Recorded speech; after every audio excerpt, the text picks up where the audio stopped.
بسم اللہ الرحمن الرحیم ان الذین آمنوا وعملوا الصالحات اولئک هم خیر البریہ صدق اللہ العظیم وصدق رسولہ النبی الکریم ان اللہ وملائکتہ یصلون علی النبی یا ایہا الذین آمنوا صلوا علیہ وسلموا تسلیما الصلاۃ والسلام علیک یا سیدی یا نبی اللہ وعلی آلک واصحابک یا حبیب اللہ۔ حمد و صلوات کے بعد آج یکم محرم ہے، اسلامی سال کا پہلا دن ہے۔ اسلامی سال محرم سے شروع ہوتا ہے اور ذی الحج پہ ختم ہوتا ہے۔ اس بات کا بھی ضرور خیال رکھا کریں کہ ہمارا جو اسلامی سال ہے اس کا آغاز جنوری سے نہیں ہوتا، اس کا آغاز محرم سے ہوتا ہے اور اس کا اختتام دسمبر پہ نہیں ہوتا بلکہ اس کا اختتام ذی الحج پہ ہوتا ہے۔ اسلامی سال کا آج پہلا دن ہے، یکم محرم الحرام، امیر المومنین خلیفۃ المسلمین جانشین مصطفیٰ جبل استقامت اور رسول اللہ کے دین کا بہت بڑا سپاہی حضرت عمر فاروق رضی اللہ تعالی عنہ، جناب عمر کا نام صرف کام نہیں، حضرت عمر کا نام انقلاب برپا کر دیتا ہے۔ حضرت عمر کا نام کفر کے ایوانوں میں جبر، ظلم، شرک کی وادیوں میں جب حضرت عمر کا نام بھی لیا جائے تو بے ایمان کانپنا شروع ہو جاتے۔ حضرت عمر فاروق رضی اللہ تعالی عنہ، حضرت عمر معمولی شخص نہیں، معمولی آدمی نہیں۔ کچھ لوگ صدیوں کے بعد پیدا ہوتے ہیں اور کچھ لوگ ایسے ہوتے ہیں جو ایک ہی بار پیدا ہوتے ہیں، ان جیسا دوسرا پیدا ہوتا ہی نہیں، دوسرا ان طرح کا پیدا ہوتا ہی۔ حضرت عمر رضی اللہ تعالی عنہ جیسی شخصیات پیدا ہی نہیں ہوتی دوبارہ۔ سارے صحابہ در رسالت مآب پہ خود آئے۔ یہ وہ عظیم شخص ہے جسے اللہ کے محبوب نے اللہ سے مانگ کے لیا ہے، کہا اے اللہ یہ مجھے دے دے، اللہ سے مانگ کے لیا ہے۔ اس لیے صوفیاء کہتے ہیں کچھ مرید ہوتے ہیں کچھ مراد ہوتے ہیں، کچھ مرید ہوتے ہیں کچھ مراد ہوتے ہیں۔ مرید وہ ہوتا ہے جو چل کے آتا ہے، آ کے مرید ہوتا ہے۔ مراد وہ ہوتا ہے جسے کہا جاتا ہے کہ یہ کبھی میرا بن جائے نا، یہ کبھی آ جائے نا، میرا بن جائے، اس کو مراد کہتے ہیں۔ حضرت عمر مصطفیٰ کریم کی مراد ہیں، حضور کی مراد ہیں۔ اللہم اعز الاسلام بے اسلام عمر ابن خطاب، اے اللہ اسلام کو عزت دے دے، میرے عمر کو کلمہ پڑھنے کی توفیق عطا فرما دے۔ اور کیسے دعا مانگی؟ او یار حضرت عمر کی تو اس فضیلت کا کوئی جواب نہیں دے سکتا، میرے رسول پاک علیہ السلام سب کے لیے ہی دعا مانگتے ہیں نا، حضور کی دعا عام ہے، لیکن مصطفیٰ کریم نے کعبے کا غلاف تھام لیا اور غلاف کعبہ کو حضور نے سینے سے لپٹایا اور سینے سے چمٹا کے کہا اے اللہ میں نے تو کبھی سوال ہی زیادہ نہیں کیے، میں کرنے آیا ہوں، مجھے عمر دے دے، عمر دے دے۔ حضور نے مانگ کے لیا۔ اور پھر جب جس کو حضور مانگے اللہ سے، کہ حضرت عمر رضی اللہ تعالیٰ عنہ کا آج یوم شہادت ہے، میرا تو دل کرتا تھا کہ فجر سے باتیں شروع ہوں اور سارا دن ہی عمر کی باتیں ہوتی رہیں، سارا دن جناب عمر کی باتیں، سارا دن، اس لیے کہ ذکر جناب عمر کا ہوگا پر راضی اللہ کے رسول ہوں گے صلی اللہ، تو جاگ کے بیٹھیں، خوش ہو کے بیٹھیں۔ ہمارے ہاں منایا ہی نہیں جاتا، بابے اللہ کیتا ساؤن بھادروں اسو کتا تے منڈے جنوری فروری، تو اسلامی سال بھی گیا اور وہ تاریخیں بھی ساری گئیں، یکم محرم امت مسلمہ کے لیے بہت بڑا دن ہے، بہت بڑا دن. یہ شہادت ہے حضرت عمر فاروق کی رضی اللہ تعالی عنہ. یہاں چھوٹی چھوٹی باتوں پہ گورنمنٹ چھٹی کرتی پھرتی ہے، چھوٹی چھوٹی باتوں. الیکشن ہو گیا تو چھٹی، فلاں جگہ پہ تھوڑا سا کسی نے خبر دے دی کہ کوئی پریشانی ہے تو چھٹی، فلاں جگہ یہ ہو گیا تو چھٹی، یہاں تک کہ فلاں وزیر صاحب فلاں علاقے میں آئیں گے تو سارے علاقے کو چھٹی. اور اب تو اس سے بڑا حال ہونے لگا ہے، اگر جن لوگوں کی سندھ میں حکومت ہے ان کے لیڈر کا دن آیا تو اس دن چھٹی، اور جن کی پنجاب میں حکومت ہے ان کا دن آیا تو چھٹی. ہمارا مطالبہ ہے حکومت پاکستان سے، اگر سر اٹھا کے جینا چاہتے ہو تو یکم محرم کو چھٹی کیا کرو. اگر سر اٹھا کے جینا چاہتے ہو تو یکم محرم کو چھٹی کرو جناب عمر کے دن. اور ملت کے جوانوں کو بتاؤ کہ اگر عزت کی زندگی جینا چاہتے ہو تو اس طرح جیو جس طرح فاروق اعظم جی کے گئے ہیں. عزت اور وقار کی زندگی. جمہوریت حضرت عمر سے سیکھنی پڑے گی، حکومت کرنے کے طریقے حضرت عمر سے. رعایا کو سیکھنا پڑے گا کہ امیر کس طرح بنایا جاتا ہے اور امیر کس طرح کے ہوتے ہیں. یہاں لوگ ہمیں یورپ کی مثالیں دیتے ہیں، لوگ یہاں ہمیں آ کر کے امریکہ کی مثالیں، انہیں کیا پتا حکومت کیا ہوتی ہے. وہ کہتے ہیں جی وہ سائیکل پہ جاتا ہے ان کا حکمران. میں نے کہا وہ سائیکل پہ جاتا ہے؟ میرے عمر فاروق مدینے سے مکے گئے تھے تو پیدل ہی حج کرنے چلے گئے، پیدل ہی. اور جناب عمر فاروق رضی اللہ تعالیٰ عنہ عید کی نماز پڑھانے گئے. عید کی نماز عمر خطبہ عید دینے گئے. اور اس زمانے میں کون سا غریب ہے جو ننگے پاؤں جاتا ہو؟ کون سا غریب ہے جو مسجد ننگے پاؤں جاتا ہو؟ لوگوں نے تو 3 قسم کی چپلیں رکھی ہوئی ہیں. ایک مسجد جانے کی علیحدہ ہے، گھر پہننے کی علیحدہ ہے، شادی بیاہ پہ جانے کی چپل علیحدہ ہے. حضرت عمر فاروق رضی اللہ تعالیٰ عنہ نکلے عید کا خطبہ دینے کے لیے تو بیوی سے کہنے لگے جوتا. اس نے کہا صاحب اتنی دفعہ ٹوٹا ہے اب گانٹھا نہیں جا سکتا، اتنی دفعہ ٹوٹا ہے کہ اب دوبارہ پیمند نہیں لگ سکتے.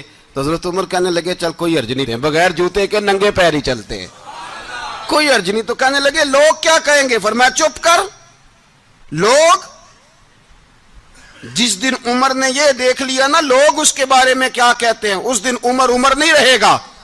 تو کہا پھر آپ کا نظریہ کیا ہے؟ فرمایا میرا نظریہ یہ ہے کہ رب رسول میرے بارے میں کیا کہتے ہیں.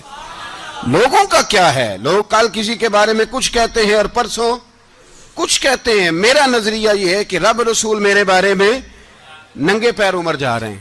کون جی؟ میں بڑا ماڑا. اچھا جناب کیا غربت ہے؟ 10 قسم کے جوڑے لٹکے ہوئے ہیں کمرے میں اور پہننے کی فرصت نہیں. سویرے کیا پہننا ہے، شام کیا پہننا ہے، 15 سوٹ کٹھے استری ہو کے لانڈری والا بھیج رہا ہے اور تو غریب ہے. تو بہت بڑا غریب ہے. اس لیے کہ غربت پیسوں کی وجہ سے نہیں ہوتی، غربت تو دل کی ہوتی ہے. تو واقعی بڑا غریب ہے اور تو غریب ہی رہے گا. امیر تو عمر فاروق تھے جو ننگے پاؤں چلے گئے عید کی نماز پڑھانے. تو رستے میں جو ملا کہنے لگا عمر جوتا تو پہن لو. فرمایا تمہیں عمر کا جوتا نہ پہننے کا نقص تو نظر آیا ہے، کوئی حرج نہیں. اگر عمر کو کبھی بتانا ہوا تو وہ والا نقص بتانا جو عمر کی سیرت میں پیدا ہو، کردار میں پیدا ہو، وہ والا نقص بتانا. یہ چھوڑو جوتے آتے جاتے رہتے. ننگے پاؤں گئے، پاؤں دھوئے، نماز پڑھائی، لوٹ آئے. او بھائی یہاں تو ہمارا بناؤ سنگار اترنا جتنی توجہ کپڑوں کی طرف ہے اتنی توجہ کبھی ہماری علم کی طرف ہوتی نا، جتنا ذوق شوق ہمارا بناؤ سنگار کی جانب ہے اتنا بناؤ سنگار کبھی ہمارا اخلاقیات کی جانب ہوتا تو معاملات بڑی حد تک سنورے ہوئے ہوتے. حضرت سیدنا فاروق اعظم رضی اللہ تعالی اپنی زندگی کو ترتیب دیا. ایک دن بھی خلافت نہیں مانگی اللہ سے. حضرت عوف بن مالک اشجعی ایک صحابی ہیں.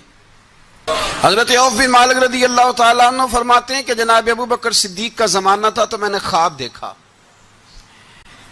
میں نے خواب میں جناب عمر کو دیکھا اور میں نے دیکھا کہ کوئی کہنے والا کہہ رہا ہے کہ عمر وہ ہے کہ اللہ کے رستے میں کوئی اسے جتنا مرضی برا بھلا کہے یہ پرواہ نہیں کرتا. کس کے رستے میں؟ بولے سارے. اس کا مطلب ہے اللہ کے رستے میں لوگ برا بھلا بھی. قرآن مجید نے کہا وَلَا يَخَافُونَ لَوْمَةَ لَائِمٍ.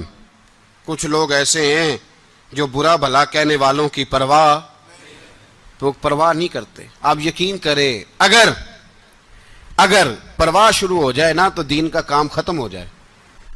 نہ کوئی تقریر کرے، نہ کوئی تدریس کرے، نہ کوئی پیری مریدی کرے، ختم ہو جائے اگر باتوں کی پرواہ ہو. لیکن وہ پرواہ، حضرت عوف بن مالک اشجعی کہتے ہیں میں نے خواب میں دیکھا کہ عمر وہ ہے جو کسی کی پرواہ، اور دوسری بات میں نے یہ دیکھی کہ عمر خلیفہ بنے گا، اور تیسری بات میں نے خواب میں یہ دیکھی کہ عمر شہید بھی کیا جائے گا، عمر شہید بھی ہوگا. یہ میں نے 3 باتیں خواب میں دیکھی. فرماتے ہیں میں نے آ کے خواب حضرت ابو بکر صدیق کو سنائی، وہ خلیفہ تھے. وہ کہنے لگے ٹھہر جا، میں عمر کو بلاتا ہوں، اس کے سامنے دوبارہ سنانا. اس کے سامنے فرماتے ہیں میں نے بلایا حضرت عمر فاروق کو، آ کے بیٹھے. خواب شروع ہوا کہ ایک بات تو میں نے یہ دیکھی کہ آپ ملامت کرنے والے کی پرواہ نہیں کرتے، دوسرا آپ خلیفہ بنے گے. جناب عمر کہنے لگے چپ کر، ابو بکر کے سامنے ہی کہہ رہا ہے، چپ کر، خلیفہ کے سامنے ہی کہہ رہا ہے. تو حضرت ابو بکر صدیق کہنے لگے عمر اسے کہنے دو، مجھے لگتا ہے رب کی رضا یہی ہے کہ میرے بعد اگر مصطفیٰ کا منبر ملے تو عمر کو ملے، اسے کہنے دو کہنے دو. یار یہاں تو لوگ ڈینگے مارتے ہیں، یہاں تو لوگ دعوے کرتے ہیں میرے سامنے فلانے کو بھی بٹھاؤ، فلانے کو بھی بٹھاؤ، اس کو کیا پتا، اس کو کیا پتا. یہ تو بڑکے مارنے کا دور ہے. حضرت عمر رضی اللہ تعالیٰ عنہ کو تیسری بات کہی. حضرت عوف بن مالک نے کہا آپ شہید کیے جائیں گے، میں نے خواب دیکھی ہے. نیک لوگوں کے خواب بڑی حد تک سچے ہوتے ہیں.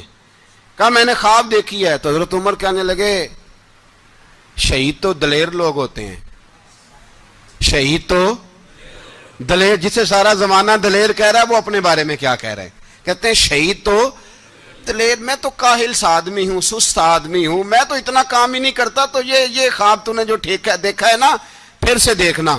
تو ابو بکر صدیق فرمانے لگے عاجزی نہ کر، انکساری نہ کر، تو جو کہہ رہا ہے ٹھیک کہہ رہا ہے، لیکن مجھے سن کے شکر بھی ہوا ہے اور افسوس بھی ہوا ہے.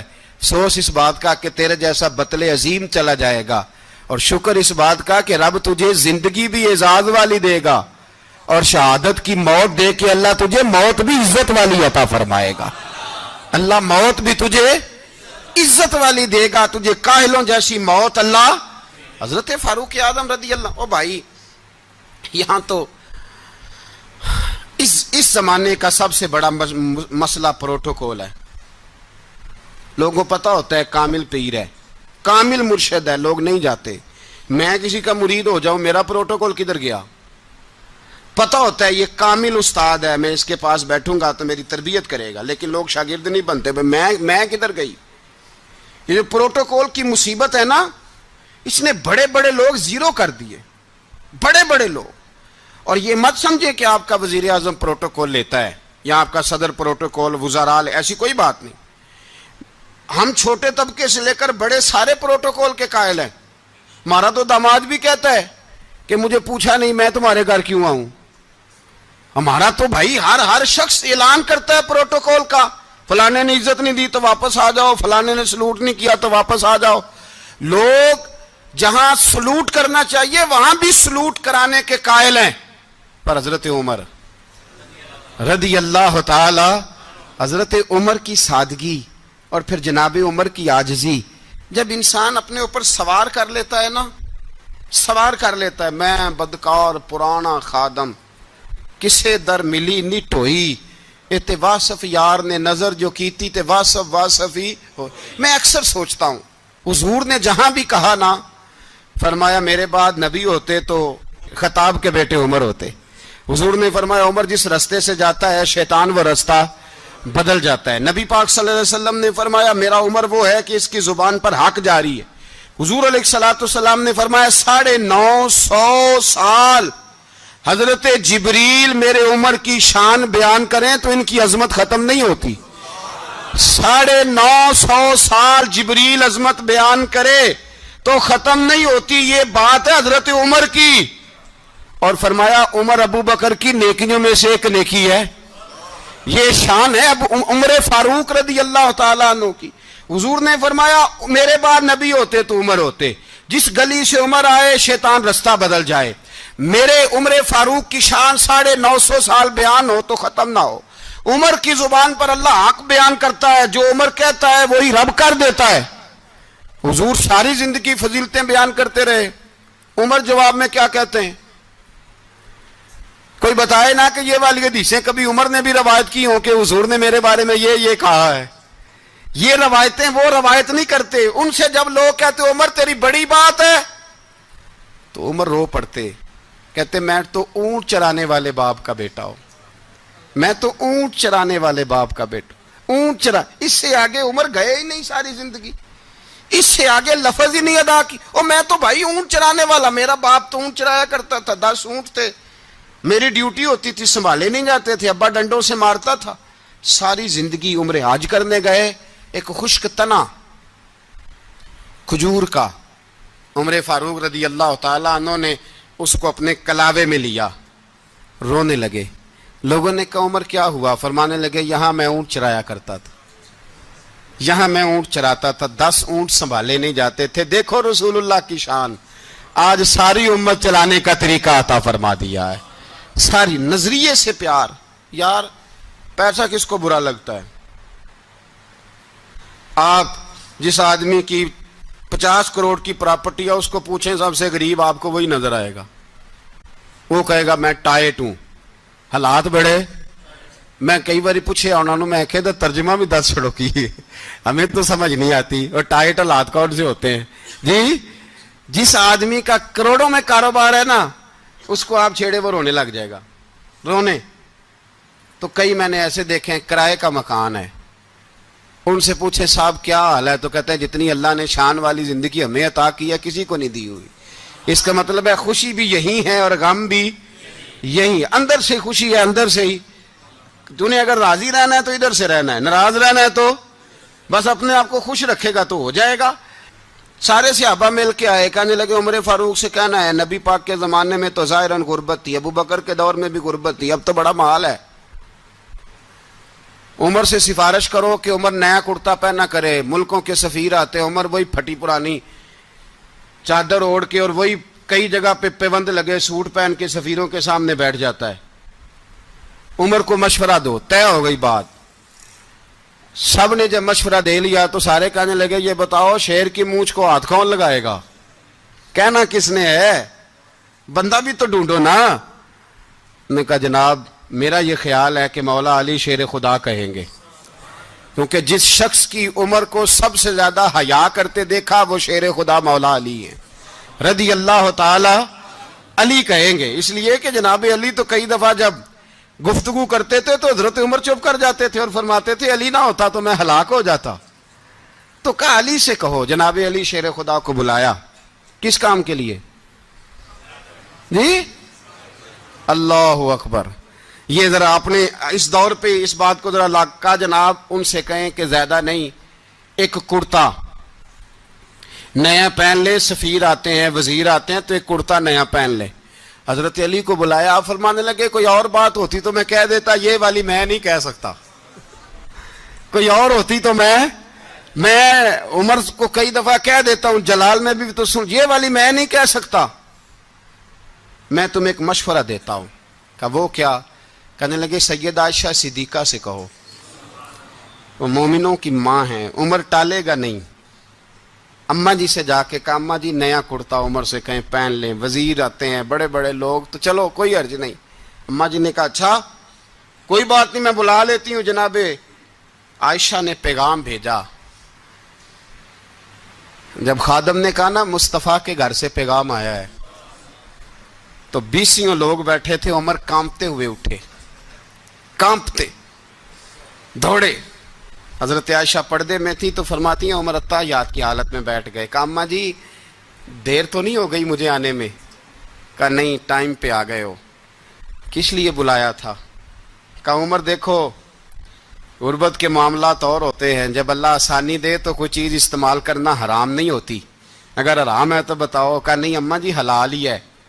تو فرمایا پھر اتنے سفیر آتے ہیں مشیر آتے ہیں، اب تو مال غنیمت بڑا آتا ہے، ڈھیر لگ جاتے ہیں مسجد میں، تو چل ایک نیا کرتا تم بھی پہن لیا کرو، اور آپ نیا کرتا پہنو گے تو دھاک بیٹھے گی غیروں پر۔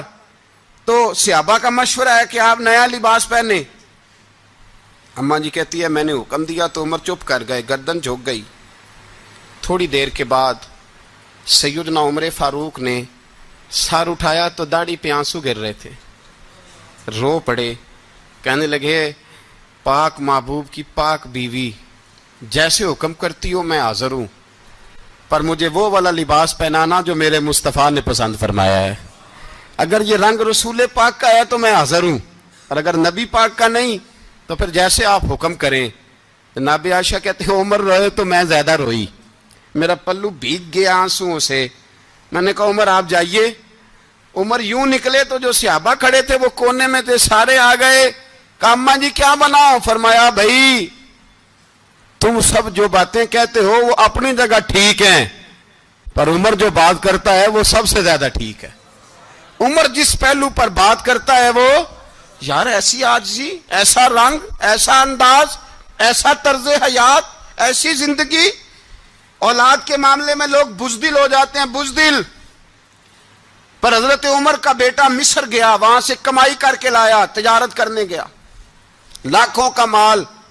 کون سا باپ ہے دنیا میں جس کا بیٹا باہر سے پیسے لے کے آئے تو ابا تفصیل پوچھے کہ بیٹا کہاں سے کمائے، کہاں سے لایا، کتنے ملے، کیوں آئے؟ کون سا باپ تفصیل پوچھتا ہے؟ ابا تو کہتا ہے لا صحیح، اور تعریفیں کرتا ہے میرا بیٹا بڑی کمائی کرتا ہے۔ کبھی پوچھا ہے اس سے کہ ڈیوٹی صحیح دیتا ہے کہ نہیں؟ کبھی پوچھا ہے کہ تو ایمانداری کی روزی لاتا ہے کہ حرام کی کماتا ہے؟ یہ باپ کی ذمہ داری ہے، یہ اماں کی ذمہ داری ہے۔ پھر کہتا ہے بیماری کیسے آ گئی، پریشانی کیسے آ گئی؟ تو نے کبھی سوال کیا اپنی اولاد سے؟ حضرت عمر فاروق رضی اللہ تعالیٰ عنہ کا بیٹا مصر سے پیسے کما کے لایا تو جناب عمر نے بلایا، فرمایا بیٹے اتنی تو تیرے پاس راس ہی نہیں تھی، تھوڑے سے تو پیسے لے کے گیا تھا، اتنی کمائی کیسے ہو گئی؟ اتنے تو پیسے نہیں تھے صاحب، کہاں سے کمائی لائے؟ اس نے کہا ابا جی وہ جو میرے چچا ہے نا مصر کے گورنر، آپ کے دوست، انہوں نے میری مدد کی ہے۔ فرمایا جتنے لوگ گئے تھے سب کی ہے مدد اس نے؟ کہا نہیں صرف میری کی۔ فرمایا تیری کیوں کی؟ تیری کیوں کی؟ کہا حضور آپ کے دوست ہیں۔ فرمایا چپ کر، حضور انہوں نے مجھے اتنے پیسے دیے، میں نے کاروبار میں ڈالے تو نفع آیا تو میں ان کی رقم دے کے۔ فرمایا خاموش ہو جا، باقی جتنے لوگ گئے تھے سب کی مدد کی اس نے؟ کہا نہیں حضور صرف میری کی۔ فرمایا اس نے تیری مدد نہیں کی، اس نے خلیفہ کے بیٹے کی مدد کی، اس لیے کہ وہ خلیفہ کو اپنے حق میں نرم کر سکے۔ فرمایا آدھا مال تیرا ہے، آدھا مال غنیمت کا ہے، مال خزانہ کا ہے، مسلمانوں کا ہے، اس لیے کہ تو جو وہاں سے مال کما کے لایا ہے وہ اپنے باپ کے خلیفہ ہونے کی وجہ سے کما کے لایا ہے، لہذا رکھ ادھر۔ یہاں کہتے ہیں کدھر سے آیا، کیسے آیا، کون سا حساب دیں، کیا کریں؟ او بھائی حضرت عمر رضی اللہ تعالیٰ عنہ کا اپنی اولاد کے بارے میں یہ رنگ ہے۔ ایک جنگ سے نا خوشبو آئی، خوشبو بڑی مہنگی ہوتی تھی، عرب میں خوشبو آج بھی بڑی مہنگی ہے، وہ زیادہ استعمال کرتے ہیں۔ میری باتوں کی سمجھ آ رہی ہے میرے بھائیوں؟ بڑی مہنگی خوشبو تھی۔ جب وہ خوشبو آئی تو حضرت عمر نے کہا، گھر میں پہلے پہنچی حضرت عمر کے، چونکہ زیادہ عورتیں استعمال کرتی تھی گھر کے اندر خوشبو، مرد بھی لگاتے تھے۔ حضرت عمر نے اپنی بیوی سے کہا، آپ کی زوجہ تو تھی وہ بڑی خوشبو کو پسند کرتی تھی۔ حضرت عمر نے اپنی زوجہ سے کہا کہ خوشبو لاؤ، میں نے ایک عورت کی ڈیوٹی لگائی ہے، وہ خوشبو تول کے نا تو حصہ برابر صحابہ میں بانٹ دے گی۔ تو آپ کی زوجہ کہنے لگی کسی بی بی کی ڈیوٹی لگانے کی کیا ضرورت تھی، میں جو موجود تھی میں بانٹ دیتی ہوں تول کے حصہ برابر۔ آپ نے فرمایا نہیں تو رہنے دے، وہ فلانی بی بی بانٹے گی۔ کہا حضور میں نے بھی بانٹنی ہے، میرے پہ کچھ حق ہے؟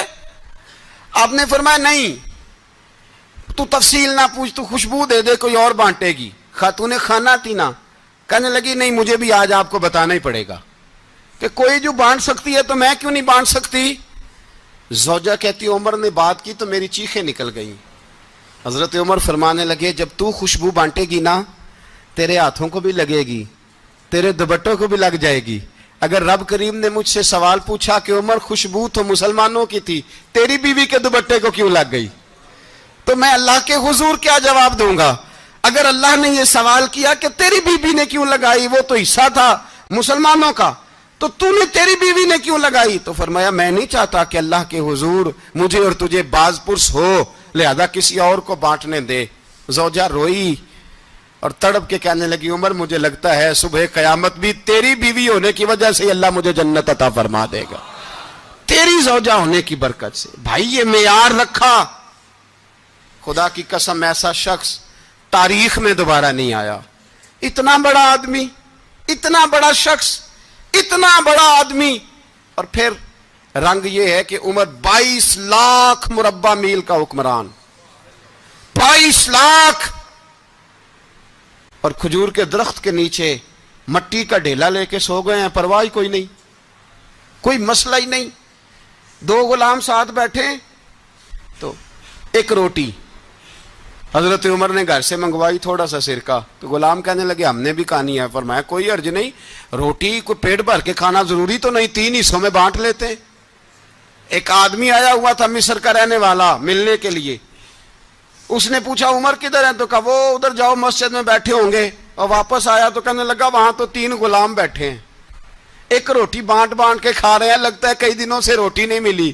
کہا 3 غلام تو کوئی نہیں، وہاں 2 ہی تھے، تیسرے تو امیر المومنین تھے۔ اس نے کہا نہیں 3 غلام ہیں، کپڑے بھی ایک طرح کے پہنے ہوئے، بلکہ 2 کے تو پھر صحیح ہیں، تیسرے کے تو زیادہ ماڑے ہیں، کپڑے بھی ایک طرح کے، کھانا پینا بھی ایک طرح کا، اور ان کا نشست برخاست بھی ایک طرح کی ہے، لہذا کوئی فرق نہیں۔ حضرت ابو ہریرہ کہتے ہیں میں لے کے آیا، اور جناب عمر کو جب میں نے کچی زمین میں تامت سمیٹ بیٹھے دیکھا تو میں رو پڑا۔ میں نے اس مصر سے آنے والے کو کہا تو اس کے جلوے دیکھ، اگر اس کی ذات میں اتنا حسن ہے تو محمد عربی کا مقام کیا ہوگا؟ یہ مقام غور ہے، مقام غور۔ 10 محرم کو لوگ دیگے پکائیں گے نا؟ نہیں پکانی ہے؟ کوئی بول دے نہیں، ہاں نہ نہیں کر دے، پروگرام بدلیا تو نہیں دی عید کی کہ وہی کام شروع ہویا ہے لات ٹائٹ ہونے والا۔ کیوں جی پکنی ہے نا دیکھیں 10 محرم کو انشاءاللہ تعالی، ہم بھی پکائیں گے انشاءاللہ، یہاں بھی پروگرام ہوگا۔ تو 10 محرم کو جو دیگ پکنی ہے تو ایسا نہیں ہو سکتا کہ 1 محرم کو حضرت عمر کے نام کی بھی کوئی پک جائے۔ اگر امام حسن حسین کے نام کی دیگیں پکیں تو جو امام حسن حسین کے سے پیار کرنے والے ہیں، جو امام حسن حسین سے، ہم لوگوں نے بھی عجیب رٹا اپنایا ہے نا، ہم لوگ بات کا ایک پہلو دیکھتے ہیں دوسرا نہیں دیکھتے۔ حضرت امام حسن اور حسین کو بھی نبی پاک نے شہید کہا، اور جناب عمر کو بھی رسول اللہ نے خود شہید فرمایا، فرمایا شہید ہے، خود فرمایا اپنی زبان سے کہ یہ شہید ہے، خود میرا عمر شہید ہے۔ تو ان کے نام کی دیگ نہیں پکنی چاہیے، اس طرف نہیں ہماری توجہ ہونی چاہیے۔ اور اہل بیت نبو، یہ بات میں پہلے بھی کرتا ہوں، آج پھر کرنا ضروری سمجھتا ہوں، اہل بیت کا پیار، سن لو کان کھول کے، اہل بیت کا پیار اگر ہمیں کسی نے سکھایا ہے تو سیدنا عمر فاروق نے سکھایا ہے۔ اہل بیت نبوت کی محبت اگر کسی نے سکھائی ہے تو کس نے سکھائی ہے؟ بول کے بتائیے، حضرت عمر نے۔ اہل بیت کا پیار ہمیں حضرت عمر نے بول کر کے سکھایا ہے۔ بھائی یاد رکھیں، کسی کی طاقت نہیں تھی دم مارنے کی حضرت عمر کے سامنے، طاقت ہی نہیں تھی، کیسر و کسرا کانپ جاتے تھے، جرأت ہی نہیں کرتے تھے حضرت۔ اور ہمارے تو تعلقات بڑے ہیں نا غیروں سے۔ حضرت ابو موسیٰ اشعری رضی اللہ تعالیٰ عنہ فرماتے ہیں میرا منشی عیسائی تھا، وہ کاتب کہتے تھے وہ لوگ، میرا حساب کتاب عیسائی تھا۔ تو فرماتے ہیں ایک دن میں نے وہ سارا حساب کتاب لین دین کے حضرت عمر کو دکھائے تو فرمانے لگے جس نے لکھے ہیں اس کو بلاؤ۔ کہنے لگے حضور مسجد نہیں آ سکتا۔ کیوں نہیں آ سکتا؟ کہنے لگے وہ عیسائی ہے۔ کہتے ہیں حضرت عمر جلال میں آ گئے، آپ فرمانے لگے جنہیں رب دور کرتا ہے تم کیوں قریب کرتے ہو؟ جنہیں اللہ دور کرتا ہے۔ فرمایا تم غیروں کو اگر عہدے دو گے تو اپنوں کا کیا بنے گا؟ اگر تم غیروں کو عہدے دو گے تو اپنوں کا، یہ سوچ ہے جو آج برما کے مسلمانوں کے لیے بھی ضروری ہے۔ کہا اگر تم غیروں کو عہدے دو گے تو اپنوں کا۔ ہم نے غیروں کو عہدے دیے تو دیکھا نا اپنے کس طرح کاٹے جا رہے ہیں۔ غیروں کو جو عہدے دے دیے یارانے سارے غیروں سے، روز دعویٰ ہوتا ہے چین ہمارا سجن ہے، چین ہمارا دوست ہے۔ او بھائی دوست ہے تو اس سے کہو نا کہ برما تو تمہاری ایک چھوٹی سی ریاست ہے، چین کے بغیر تو وہ سانس بھی نہیں لے سکتا، اس کو کہو نا اس حکومت پہ دباؤ ڈالے۔ لیکن ہم لوگوں نے غیروں کو عہدے دیے تو اپنے پس گئے۔ حضرت عمر کہتے تھے ذمی کا ہم ادب کریں گے، ذمی کافر کا ہم، ایسا کافر جو مسلمان ریاست کو قبول کرے، بدامنی نہ پھیلائے۔ ایک آدمی کو آپ نے دیکھا آنکھوں سے نابینا ہے اور بھیک مانگ رہا ہے. تو حضرت عمر کو نظر آ گیا. فرمایا کون ہو؟ اس نے کہا میں یہودی ہوں. فرمایا بھیک کیوں مانگتے ہو؟ کہا جب تک تندرست تھا مسلمانوں کو جزیہ دیتا تھا, بوڑھا ہو گیا ہوں کیا کروں. حضرت عمر نے گھوڑے کی پشت پہ بٹھایا, کافر کو گھوڑے کی پشت پہ بٹھایا اور بٹھا کے مدینے لائے. حضرت علی شیر خدا وزیر خزانہ تھے. فرمایا علی اس کا وظیفہ جاری کرو. کہا یہ کون ہے؟ فرمایا یہ یہودی ہے لیکن یہ ہمیں جزیہ دیتا رہا, بوڑھا ہو گیا بیچارہ, بھیک مانگنے پہ مجبور ہے, ہماری حکومت کے اندر رہتا ہے, اس کا پورا وظیفہ جتنا خرچہ اتنا وظیفہ لگاؤ. حضرت علی کہتے ہیں میں وظیفہ لگا رہا تھا اور وہ میرے نبی کا کلمہ پڑھ رہا تھا, وہ رسول اللہ کا کلمہ پڑھ رہا تھا.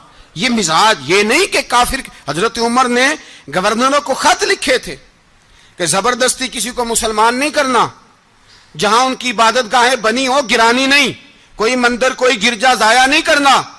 اسلام سب کو جینے کا موقع دیتا ہے, پر بے ایمانو ظالموں بدذاتوں تمہیں یہ کہتا ہے کہ ہم تمہیں جینے کا موقع دیتے, تم بھی مسلمانوں کو جینے کا موقع دو.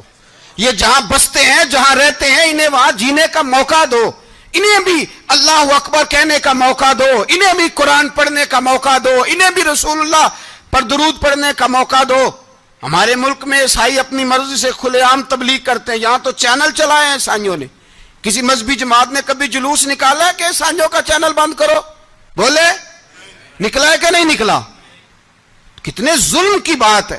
ہم جب غیر کو اتنا تحفظ دیتے ہیں, ہم نے دیکھا ہے, مجھے بیسیوں لوگوں نے عید پہ ٹیلی فون کیے کہ عیسائیوں کو قربانی کا گوشت دے لیں, مجبور ہیں جی, دروازے پہ آ گئے ہیں, ہمارے کام کاج کرتے ہیں. بیسیوں لوگ, عام آدمی کے دل میں ان کا اتنا جذبہ ہے, وہ مسائل کا بیان کرنا ایک علیحدہ بات, لیکن ہمارے دل کافر کے حق میں بھی نرم ہو جاتے ہیں. تم کس قدر زیادہ بے ایمان ہو اور کفر کس قدر زیادہ ذلیل ہو گیا ہے کہ مسلمان کے حق میں نرم ہوتا ہی نہیں. اور اس سے بڑے ذلیل وہ ہیں جو ان ذلیلوں کے سپورٹر ہیں, وہ کسی عرب ملک کے حکمران ہو یا کسی اور جگہ کے, وہ بڑے ذلیل ہیں جو ان ذلیلوں کے سپورٹر ہیں, جو برما کی بچیوں کے قتل پر اپنی حکومتیں چمکا رہے ہیں. انہیں شرم نہیں آتی, اس قدر مسلمان تڑپا ہے, لیکن ان بے غیرتوں کو ذرا ہوش نہیں آئی. اور یہ ان کے کماش, ان کے دلال جو ہر جگہ ان کی سپورٹ کر کے اپنی حکومتیں قائم کرتے ہیں, بے ایمانوں کو پتہ نہیں کہ کب ان پر اللہ کا عذاب اترے گا اور کس طرح ان کے پرخشے اڑیں گے. تمہیں اپنی ذلت اور رسوائی نظر نہیں آ رہی کہ زمین کس طرح تمہارے لیے تنگ ہو گئی ہے؟ اس سے زیادہ اور تمہاری رسوائی کیا ہوگی؟ ڈرو اللہ سے, اور یہ تو دنیا کا عذاب ہے. ان بطش ربک لشدید, میرا رب کہتا ہے قیامت تو قائم ہونے دے, اتنا سخت تیرے رب کی پکڑ ہے اتنی کسی دوسرے کی ہو سکتی, یاد رکھیں. اور تھوڑا احتیاط کریں ہم سب لوگ بھی, جو ہم لوگ آدھی زبان بول کے بھی ان کی سپورٹ کرتے ہیں. اب شرم آنی چاہیے ہمیں ان حکومتوں کی سپورٹ کرتے جو مسلمانوں کی لاشوں کے اوپر حکومتیں قائم کرتے ہیں, شرم آنی چاہیے. بہرحال بات دور نکل جائے گی اور میں اپنے مضمون پہ رہتا ہوں. اہل بیت کا پیار اگر سکھایا ہے تو جناب عمر نے سکھایا ہے رضی اللہ تعالی عنہ. امام حسن ملنے, آپ یقین کریں میں جب اس واقعہ کو پڑھتا ہوں تو میرا دل جھوم جاتا ہے. میں کہتا ہوں یار ڈاڈا ہونا اپنی جگہ پہ, عشق ہونا اپنی جگہ پہ, انسان کا باوقار ہونا اپنی جگہ, جہاں کھڑے ہونا تھا وہاں یہ کھڑے ہوتے تھے اور جہاں جھکنا تھا وہاں یہ. ان لوگوں میں اقبال نے کہا تھا تیری نگاہ ناز سے دونوں مراد پا گئے, عقل غیاب و جستجو عشق حضور و اضطراب. جہاں اگر آیا ہے سامنے کیسر و کسرا تو عمر جیسا دلیر کوئی نہیں, اگر سامنے آیا ایران کا بادشاہ تو عمر جیسا تگڑا کوئی نہیں, اگر آیا ہے سامنے غسان کا بادشاہ تو عمر جیسا عادل کوئی نہیں. لیکن اگر علی کا بیٹا آیا ہے, اگر فاطمہ کے لال پارے آئے ہیں تو پھر فاروق اعظم سے جیسا محب کوئی نہیں, پھر ان سے جیسا پیار کرنے والا کوئی نہیں. اندر بیٹھے ہیں جناب عمر, اندر تنہائی میں کچھ وزیروں سے گفتگو ہو رہی ہے, میٹنگیں جاری ہیں. آپ کے بیٹے ملنے آئے جناب عبداللہ ابن عمر, ابا جی ملنے آئے, بات ٹھہرو بات کر رہا ہوں, کوئی نہ اندر آئے. صاحبزادہ باہر کھڑا ہے, تھوڑی دیر گزری تو امام حسن بھی آ گئے. کون آئے؟ آپ کو جو ملے گا امام صاحب کا نام لینے سے, وہ سردار ہیں جنتیوں. کون آئے؟ سارے بولیے امام حسن. تیری نسل پاک میں ہے بچہ بچہ نور کا, تو ہے نے نور تیرا سب گھرانا. امام حسن آئے تو حضرت عبداللہ ابن عمر کو دروازے پہ کھڑے دیکھا. کہا امیر المومنین کہاں ہیں؟ کہنے لگے حضرت عمر کے بیٹے. کہنے لگے وہ اندر بیٹھے, کچھ میٹنگ ہو رہی ہے, اور انہوں نے کہا کوئی اندر نہ آئے, لیکن آپ جانا چاہیں تو چلے جائیں, آپ جانا چاہیں تو, تیری نسل پاک میں ہے بچہ بچہ نور, آپ جانا چاہیں تو چلے جائیں. تو انہوں نے کہا جب آپ باہر کھڑے ہیں تو مجھے کوئی اتنا ضروری کام نہیں, اور ابھی زور کی نماز تھوڑی دیر میں ہوگی, میں مسجد میں مل لوں گا امیر المومنین سے. یہ بات کہہ کہ امام حسن چلے گئے. یار اتنی بڑی بات نہیں تھی, اتنی بڑی بات نہیں تھی. وہ میرے استادوں کا بیٹا بھی آئے تو کہا ٹھیک ہے جی وہ سوئے ہوئے ہیں, تو کوئی غرض نہیں یار, میں ٹھہر کے آ جاؤں گا, کوئی بڑی بات نہیں تھی. دیکھا جائے تو بڑی بات نہیں تھی, پر بات بہت بڑی تھی, اس لیے کہ یہ خالی حسن نہیں, یہ حسن ابن علی ہے, یہ حضرت فاطمہ کے لخت جگر. حضرت عمر باہر نکلے, عبداللہ ابن عمر سے پوچھا کوئی آیا تو نہیں؟ تو کہا حضور امام حسن آئے تھے. تو کہا پھر شہزادے کو اندر کیوں نہیں بھیجا؟ کہا میں نے کہا تھا. وہ کہنے لگے اگر امیر المومنین مصروف ہیں تو میں ظہر میں مل لوں گا. حضرت عمر رونے لگے, فرمایا بیٹے تو نے اچھا نہیں کیا. پھر مسجد نہیں گئے, سیدھے امام حسن کے دروازے دستک دی. امام حسن باہر آئے, کہا شہزادے آئے تھے تو ملے کیوں نہیں؟ تو امام حسن کہنے لگے حضور آپ کا اپنا بیٹا دروازے پہ کھڑا تھا, آپ کا اپنا بیٹا دروازے پہ کھڑا تھا, اور منع بھی کیا تھا آپ نے, تو میں زور میں مل لیتا. حضرت امام حسن فرماتے جوش جذبات میں جناب عمر نے سر سے پگڑی اتار دی, جوش جذبات میں. کہنے لگے حسن میرے بیٹے کا اور آپ کا کیا مقابلہ؟ کیا اس کی ماں کا نام فاطمہ الزہرا ہے؟ کیا اس کی نانی کا نام خدیجۃ الکبریٰ ہے؟ کیا اس کے نانے کا نام محمد مصطفیٰ ہے؟ آپ کا اور اس کا کیا مقابلہ؟ پھر رو پڑے اور کہنے لگے بیٹے میں مکے کے صحراؤں میں اونٹ چرایا کرتا تھا, یہ جو میرے سر پر عزت کے بال ہیں یہ تیرے نانے کے اگائے ہوئے, میں مکے کے خبردار شہزادے خبردار. او بھائی اہل بیت نبوت کے ادب کا رنگ اگر سکھایا ہے تو سیدنا عمر نے سکھایا ہے. حضرت عمر فاروق اتھارٹی ہے, اسلام کی اتھارٹی. یکم محرم حضرت عمر کی شہادت ہے. یہودی بول اٹھا, کافر بول اٹھا, اگر 6 مہینے عمر دنیا میں اور رہتے تو دنیا میں کوئی کافر موجود نہ ہوتا. 6 مہینے. اور جب اس بطل جلیل کا جنازہ اٹھا, اللہ بخاری پڑھیے نا, اللہم ارزقنا شہادتا فی سبیلک, اللہ بسترے کی موت نہ دینا, شہادت کی دینا. عمر شہید ہوئے, مسجد نبوی میں نماز پڑھاتے, اور جب جنازہ اٹھا تو مدینے کا پھر پیچھے جو دلیر بچے وہ مولا علی تھے. مولا علی, جناب عمر کا جنازہ اٹھا تو سب سے پہلی ہائے جو نکلی وہ حضرت علی کی زبان سے نکلی, اور حضرت علی ساری داڑھی آنسوؤں سے بھر گئی. لوگوں نے کہا کہ علی کیا ہوا؟ فرمانے لگے تم دیکھ نہیں رہے جنازہ کس کا اٹھا ہے, پلٹ کے دیکھو تو صحیح, تم پتہ نہیں یہ کون گیا ہے. کہ حضور کیا ہوا؟ آپ فرمانے لگے عمر اس طرح کے کام کر کے گیا ہے, اب ان کے رستوں پہ کون چلے گا؟ کون اس کے جگر راہ وفا میں؟ میں نقش ایسے چھوڑ آیا ہوں, میں جس منزل سے گزرا ہوں وہ اب تک یاد کرتی ہے. حضرت علی حضرت عمر کے جنازے پہ کھڑے ہو کے کہتے ہیں اللہ مجھے اس طرح کے عمل کرنے کی توفیق دے جس طرح کے عمر کر کے گیا. میرے بھائی بطل عزیز, بطل حریت حضرت عمر رضی اللہ تعالیٰ عنہ, جو اپنی زندگی انقلاب والی گزار کے گئے. عمر جب دنیا سے گئے تو 80 دینار کا قرضہ تھا, 22 لاکھ مربع میل کا حکمران. اور اپنے بیٹے سے کہنے لگے بیٹے کوشش کرنا تیرے خاندان والے مل کے میرا قرضہ اتار دے, میری قبر پہ بوجھ نہ رہے, اور اگر خاندان والے مدد نہ کریں تو میرے دوستوں سے بات کرنا, وہ مدد نہ کریں تو پھر علی سے بات کرنا. ان کا پیار آپس میں اتنا, اور تو اختلاف ثابت کر رہا. 80 دینار کا قرضہ چھوڑ کر حضرت عمر دنیا سے گئے, اور جاتی دفعہ کہہ گئے میرے بعد میرے بچوں کو حکومت کے مشورے میں بھی شامل نہ کرنا, حکومت کے مشورے میں بھی میری اولاد شامل نہ ہو. اتنا بڑا شخص اتنا بڑا رنگ دے کے یکم محرم کو جب عمر فاروق کا وصال ہوا تو بیٹے سے کہنے لگے اماں عائشہ سے جا کے کہو